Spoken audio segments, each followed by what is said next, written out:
Shalom Bapak, Ibu, Saudara-saudari kekasih Kristus. Syukur kepada Allah untuk kehidupan yang masih diberikan kepada kita. Secara khusus saya, Liana Pujiastuti, bersyukur masih bisa menjumpai Anda dalam sapaan dan renungan pagi GKI Salatiga hari ini Selasa 15 Juli 2025. Doa saya kiranya Anda dalam keadaan sehat dan bahagia. Sebelum merenungkan firman-Nya, marilah kita memohon bimbingan Roh Kudus. Hadirlah dalam hati kami ya Roh Kudus, bimbinglah kami agar dapat memahami kehendak-Mu dan melaksanakannya dengan setia dan sukacita, demi kemuliaan nama-Mu saja. Dalam nama Kristus, Tuhan dan Juru Selamat kami. Amin. Saudara, renungan hari ini bertajuk Sentuhan Midas. Firman Tuhan yang mendasari renungan hari ini diambil dari Injil Matius pasal 8 ayat 3 yang berbunyi demikian. Lalu Yesus mengulurkan tangannya menjamah orang itu dan berkata, "Aku mau, jadilah engkau tahir." Seketika itu juga tahirlah orang itu daripada kustanya. Saudara, banyak dari kita yang sudah mendengar dongeng Sentuhan Midas. Raja Midas dari Frigia adalah tokoh legendaris mitologi Yunani. Ia mencintai emas lebih dari apapun. Suatu hari dia melakukan perbuatan baik untuk Dionysus, sang dewa anggur. Dionysus sangat berterima kasih kepada Midas sehingga dia menawarkan untuk mengabulkan permintaan apapun yang diinginkan oleh Midas. Tentu saja Midas sangat gembira dan tanpa berpikir panjang Midas memohon kekuatan agar apa yang dipegangnya berubah menjadi emas. Dionysus mengernyitkan keningnya karena ia tahu betapa berbahayanya permintaan ini bagi Midas. "Apakah engkau yakin itu yang engkau minta? Apakah kekuatan itu akan membuatmu bahagia?" tanyanya. Dionysus meminta Midas memikir ulang permohonannya, tetapi Midas kukuh pada pendiriannya.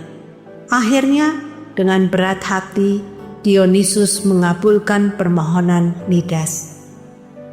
Terjadilah demikian. Apa saja yang disentuh oleh Midas berubah menjadi emas. Sepatu, sisir, meja, tempat tidur menjadi emas. Alangkah gembiranya Midas. Namun kegembiraan itu tidak berlangsung lama. Seketika kegembiraan itu berubah menjadi malapetaka dan penyesalan. Bagaimana tidak? Ketika Midas ingin makan, makanan yang dipegangnya menjadi emas. Ia merasa kelaparan. Ketika ia memeluk anaknya, si anak kesayangan dan sumber kebahagiaannya pun menjadi patung emas. Demikian juga istrinya. Midas menjadi merana, sendirian, kelaparan, dan kesepian. Saudara, dalam aspek tertentu, kehidupan dewasa ini mirip dengan sentuhan Midas. Tidak sedikit orang yang mempunyai prinsip apa saja yang dipegang, yang dilakukan harus bisa mendatangkan uang. Semua yang dikerjakan harus menghasilkan uang. Jika tidak, no way. Ada uang, ada kerja. Tak ada uang, sorry saja. Bantuan yang diberikan dihitung, untung ruginya, ada pamrihnya, no free lunch. Kita hidup di dunia yang penuh dorongan untuk mengejar, mengumpulkan, dan memiliki. Dunia yang mengukur keberhasilan dari seberapa besar rumah kita, berapa banyak mobil kita, berapa banyak uang kita ada di bank, dan banyaknya follower atau tanda jempol di medsos kita. Seolah makna hidup hanya ditemukan dalam kepemilikan status dan pencapaian yang bisa diukur secara kasat mata. Midas adalah kita, cerminan tak terpuaskan dalam hati manusia, ingin lebih dan lebih lagi, ingin memiliki. Namun keinginan yang tak terkendali bisa mengubah cinta menjadi penderitaan atau kehilangan. Tidak semua yang berkilau membawa kebahagiaan. Sama seperti Midas yang memiliki banyak emas tidak otomatis menjadi bahagia. Uang memang perlu, tetapi jika semua dinilai dengan uang, alangkah miskinnya hidup manusia.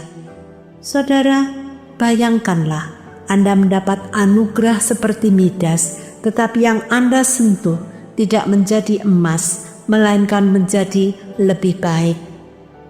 Orang yang bertikai menjadi akur karena campur tangan Anda. Orang yang berduka menjadi bersukacita karena berjumpa dengan Anda. Orang yang kelaparan menjadi kenyang karena pemberian tangan Anda. Bacaan kita hari ini menceritakan Tuhan Yesus menjamah orang yang sakit kusta sehingga menjadi tahir.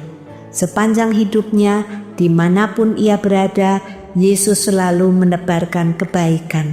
Seharusnya tangan kita juga seperti tangan Tuhan Yesus mendatangkan kebaikan, bukan untuk menggampar, tetapi untuk mengelus, bukan untuk membebani, tetapi untuk meringankan, bukan berat tangan, melainkan ringan tangan dalam arti rajin dan suka menolong. Bukan tangan yang selalu menengadah meminta, melainkan telungkup memberi. Kata Ibu Teresa, setiap kali seseorang datang dan berhubungan dengan kita, mereka seharusnya menjadi berubah lebih baik sebagai akibat perjumpaan dengan kita. Kita seharusnya memancarkan kasih Allah. Sudahkah kita? Mari kita berdoa. Tuhan Yesus, ampunilah kami kalau selama ini tangan kami memberatkan sesama kami. Datanglah Roh Kudus, penuhi hati kami, dan nyalakanlah api cinta-Mu di dalam diri kami untuk dapat berbuat kebaikan bagi sesama kami dimanapun kami berada. Dalam nama-Mu Tuhan Yesus kami berdoa. Amin. Semangat pagi saudara, selamat menebarkan kebaikan.